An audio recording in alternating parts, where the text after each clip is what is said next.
it is a direct question for you. They are asking us to simplify the following indefinite integral. Integral 3x square plus sine square x plus 7 dx. Okay. Previously, I gave you a blind rule that if you integrate a variable with a power, with a certain power, the power will increase in the answer. All right. Now, if you see here, the exponent is getting increased in two options. One is 3x cube and another one is x cube. Okay. So your option should be one of these two, and the rest of the two things, rest of the two options, you can eliminate them when you don't know the formula. This thing I'm saying, please remember the blind rules on the bottom line. Though you forget the formula or though you don't know where exactly the formula is within the handbook, these blind rules will save you for sure. Okay. But one other thing is the concept of getting increased with the exponent that does not apply to the trigonometry. Trigonometry, it got its own independency. They are nowhere related to the blind rule here with respect to the variables. So don't consider our blind rule concept to the trigonometry at all.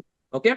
But for the other fraction you can do, but for the other term you can do integral of 3x square is integral of 3 is 3, and for x square is it will be x cube by 3. Okay. And integral of sine square x, this is the formula within the handbook. Integral of x square, which is x by 2 minus sine 2x by 4. X by 2 minus sine 2x by 4 plus 7x plus c. Okay. Since this is an indefinite integral, we are not sure how exactly it will get integrated, and that is the reason we will add a constant c. Here we will cancel 3 and 3. So the answer will be 3x cube plus x by 2 minus sine 2x by 4 plus 7x plus c. You are alert. The answer is option D. Certain questions will be very simple, but you have to understand the concepts so that it will benefit you. Don't look at the question and get terrified that the question looks weird, and don't think that the answer is difficult for this. The questions which seem weird, they are most easy to solve. All right. Okay, let's jump to the next question. Integral sine square x cos x dx. In trigonometry, if they give you function in trigonometry for integrals, then try to, if they gave you two functions, also once again I'm saying, if they gave you two functions, then try to take one function as f of x and the other function as d of f of x. I mean, if you take one function as the variable u or v, take the other function as du, so that it will be easier for you to solve the integration rather than solving it by the formula integral u of u v. That's better to solve for you integral u into du. All right. So even though you can choose one of these two formulas, for both the formulas you got the integral values or integral formulas within the handbook, but I suggest you to go with the second one as it is much simpler for you in order to simplify. Okay. Here in this question, I would like to consider sin x as u, variable u. This is, let's say, I mean, I'm assuming it. Okay. And if sin x equal to u, then when u equal to sin x, then derivative of u is cos x into dx. Okay. Now substitute the values over here. When sin x equal to u, sin square x will be u square and cos x dx will be du, right? Integral of u square, it will be u cube by 3 plus constant. Why constant? Since it is an indefinite integral, you have to put constant in indefinite integrals. Okay. And the value of u is sin x. That is what we assumed. Okay. Sin x whole cube by 3 plus c. Okay. And if in the answer, there is an answer like this, sin cube x by 3 plus c. Both the answers, both the equations, they mean the same. Here, what is the answer? Sin cube D. x d, you said, right? Yeah. All right. Yeah, this is the answer. And calculate the limit. Limit x tends to 3, x square minus 9 divided by x minus 3. There are limit formulas in the handbook too. Also, in some of the calculators, you can calculate limits. and in some of the calculators you cannot calculate limits. But whatever the limit questions that they give to you are almost easier questions, and you can substitute the values of limit within the given equation, you will get the answer. Okay, but see, okay, let us substitute the value of 3 here. Let us see what we will get. 3 square minus 9 divided by 3 minus 3. So it will come out as 0 by 0. Actually, the concept of limit is you have to substitute the limit pending value within the given function. But when you do so, if you get the equation in the form of indeterminate form, it means that if you cannot calculate the value of the form, then you have to do that. You have to simplify the equation and see if you can do it. Now change this equation or simplify this equation. X square minus 9 can be written as x square minus 3 square divided by x minus 3, which is given at a limit x tends to 3. Okay. Now this can be written as limit x tends to 3, x minus 3 into x plus 3 all divided by x minus 3. Okay. X minus 3 down. It will be limit x tends to 3 into x plus 3. That is 3 plus 3, which is equal to 6. Okay. Once again, if you got the question like this, let us say,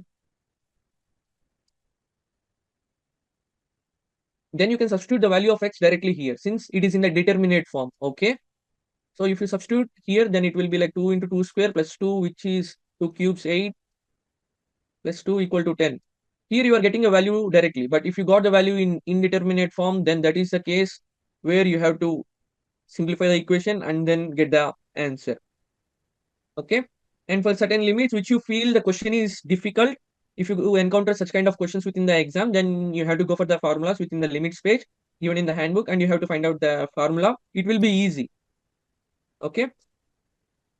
Basically, the exam is easy. The only thing is you need to find out where exactly it is hidden within the book, which is provided to us. That's about it.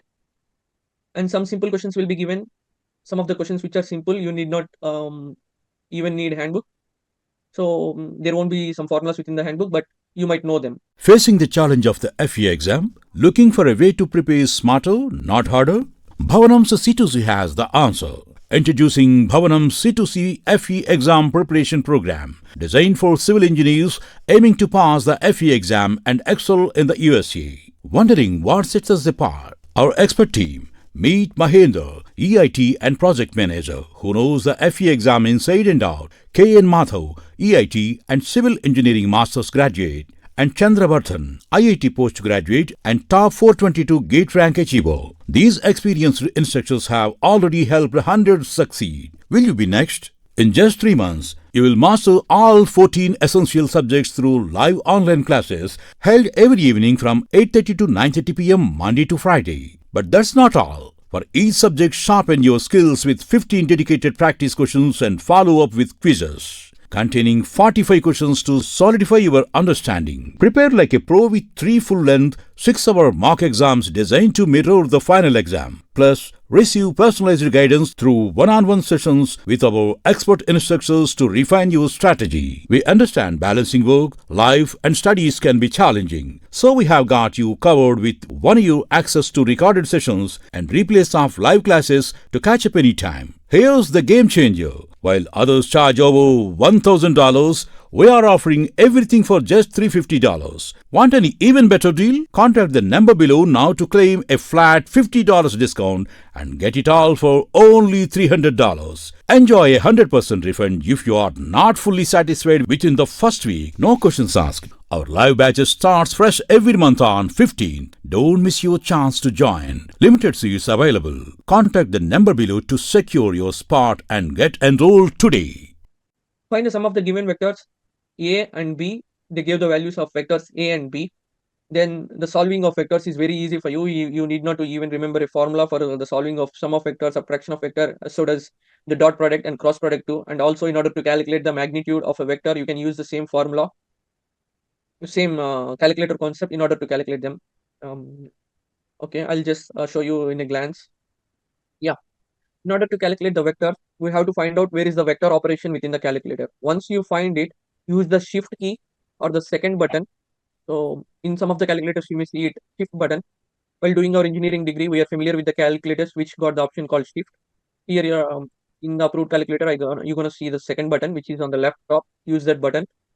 After using that, the second option is highlighted on the screen. Once you see that, use the button E on top of it. A vector is written. Okay. If you click that, it will take you to the vectors. Okay, like this, which shows names, math, and edit. There, the names means it is the names of a vector. It means that you can take three vectors. And math, you can do these three different operations: dot product, cross product, and magnitude. And edit is the option where you can give the dimensions for the vectors and you can give the input for the vectors. Since here our vectors are three-dimensional vectors, three dimension means it is for three different directions, I, j, and k. You have to choose the value 3. Okay, dimension 3, and then you have to choose OK. Now give the coefficients of ij k's for the vector u. Okay, so you have to do. Here I'm going to show you how to solve the vector operations. Turn it on. In order to do the vector operations, you have to find out where is the vector key within the calculator. Once you find out, you can go through that. Okay, after hitting the button second, the concept of second is it acts like a shift key within the keyboard. You need to find out where is the vector. In some of the calculators, it is not in the same position, but in a different position. Concept of application is same. Okay, these are the names of the vectors u, v, w, and the next one is math. It shows that you can do dot product, cross product, and magnitude as well.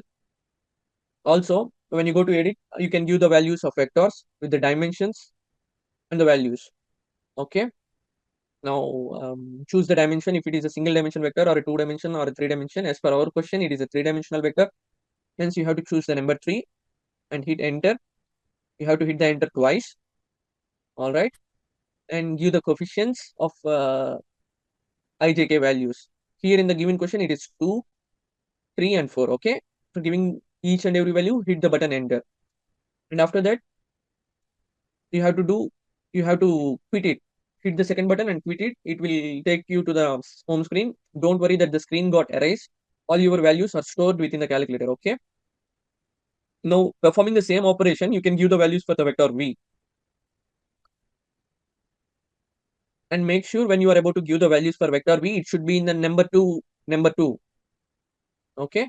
Go to edit and then you have to give the dimensions. Okay, when you are able to give the dimensions, it should be in the number 2. Okay, all right, hit enter and then again give the dimensions, three-dimensional vector. So you have to choose number 3 over there. Go for 3, hit enter. Okay, now the vector v is with the coefficients 3, 1, and 2. Hit the enter twice.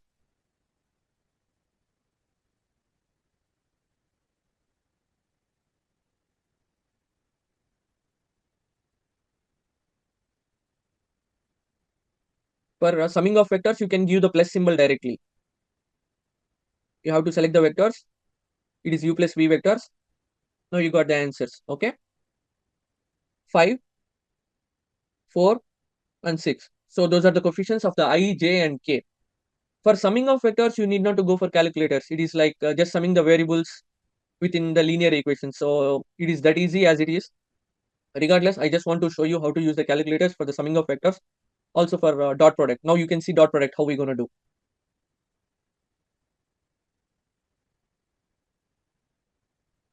Okay.